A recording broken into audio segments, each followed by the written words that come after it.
Mbere na mbere Imana yaremye ijuru n'isi. Itangiriro igice cya mbere umurongo wa mbere. Aya ni amagambo atangiza Bibiliya, amagambo yuje uburemere n'igitangaza. Mbere y'ibintu byose, mbere y'igihe n'umwanya, hariho Imana yonyine. Isi yari idafite ishusho, umwijima wari hejuru y'umuhengeri, ariko umwuka w'Imana wagendagendaga hejuru y'amazi. Ibi byose tubisanga muri Bibiliya. Uyu gifungura igitabo cyawe cya Bibiliya ugasoma mu gitabo cy'Itangiriro usangamo izi nkuru. Uyu munsi tuje kureba kwiremwa. Maze Imana iravuga iti habeho umucyo. Nuko umucyo ubaho. Umucyo utangira gutandukana n'umwijima, Imana yita umucyo umunsi, naho umwijima iwita ijoro. Uwo wari umunsi wa mbere wo kurema. Ku munsi wa kabiri Imana irema isanzure, iritandukanya n'amazi yo hasi nayo hejuru. Imana yita iryo sanzure ijuru.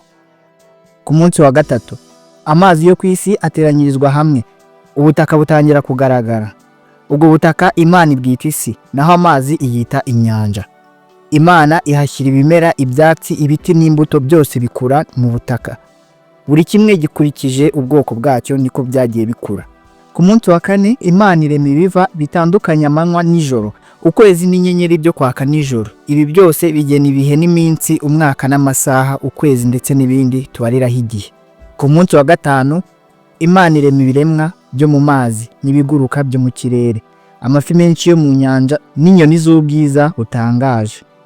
Maze ku munsi wa gatandatu Imana irema inyamaswa zo ku butaka, inka, inyamaswa n'ibindi byose bigenda ku isi.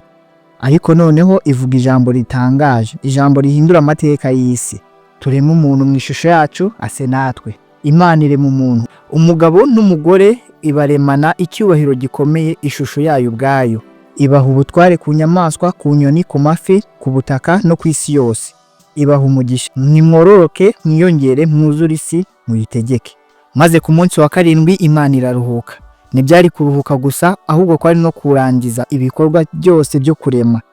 Aha niho havuye isabato, umunsi wera wo kuruhuka no kwizirikana umuremyi. Ibi byose Imana yaremye yarabirebye ibona ari byiza cyane. Mu ntangiriro ni hariho intambara cyangwa agahinda, hariho ubusabane n'amahoro n'icyubahiro mu isi nshya, hariho ubusabane, amahoro n'icyubahiro mu isi nshya Imana yari iremye. Ariko se uwo muntu Imana yaremye mu ishusho yayo yabanye ate n'umuremyi we? Ese iyo si yuzuyemo ubuzima n'amahoro yaje gukomeza gutyo? Mu nkuru ikurikira tuzareba ukuntu umuntu yashyizwe mu busitani bwa Edeni, ahantu h'ubwiza budasanzwe, ariko kandi hari n'ikintu kimwe cyonyine Imana yamusabye kudakora. Ese ni iki? Kuki cyari ingenzi cyane? Ntuzacikwe n'inkuru yacu ya kabiri, iremwa ry'umugabo n'umugore n'ubuzima bwabo mu busitani bwa Edeni.